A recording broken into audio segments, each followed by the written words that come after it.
పాకిస్తాన్ మాజీ ప్రధాని పాకిస్తాన్ తెహ్రీకే ఇన్సాఫ్ అధినేత ఇమ్రాన్ ఖాన్ గత 3 ఏళ్లుగా రావల్పిండిలోని అడియాలా జైలులో శిక్ష అనుభవిస్తున్నాడు. అయితే ఇటీవల ఆయన ఆరోగ్య పరిస్థితిపై అలాగే ఆయన బతికే ఉన్నారా లేదా అనే అంశంపై నెట్టింట విస్తృతంగా ప్రచారం జరగడం తీవ్ర కలకలానికి దారితీసింది.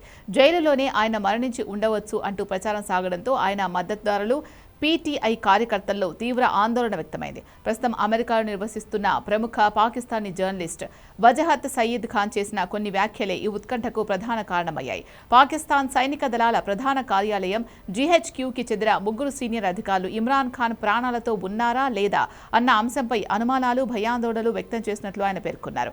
జైల్లో ఉన్న ఇమ్రాన్ ఖాన్ సంక్షేమంపై పాకిస్తాన్ ఆర్మీ సుదీర్ఘకాలంగా విపరీతమైన మౌనం వహిస్తూ ఉండడంతో లోపలేమైనా విపరీతం జరిగి ఉండవచ్చు అనే ఉన్నాయని ఆయన తెలిపారు. అయితే ఇది తాను నేరుగా ధృవీకరించిన వార్త కాదని, కేవలం ఒక ఆందోళన మాత్రమే అని తర్వాత స్పష్టం చేశారు. ఈ వార్తలు సోషల్ మీడియాలో విపరీతంగా వైరల్ కావడంతో పాకిస్తాన్ మిలిటరీ విభాగం వేగంగా స్పందించింది. ఇమ్రాన్ ఖాన్ మరణించారంటూ వస్తున్న వార్తలన్నీ తప్పుడు ప్రచారమే అని ఐఎస్పీఆర్ స్పష్టం చేసింది. అడియాలా జైలు యంత్రాంగం కూడా స్పందిస్తూ ఇమ్రాన్ ఖాన్ పూర్తిగా సురక్షితంగా, ఆరోగ్యంగా ఉన్నారని తెలిపింది. జైలు నియమావళి ప్రకారం ఆయనకు తగిన వైద్య సహాయం అందుతోందని విమర్శలను కొట్టిపారేసింది. పాక్ ప్రభుత్వం, ఆర్మీ స్పష్టం చేసినప్పటికీ ఇమ్రాన్ ఖాన్ కుటుంబ సభ్యులు మరియు పీటీఐ నాయకులు మాత్రం తమ ఆందోళనను కొనసాగిస్తూనే ఉన్నారు.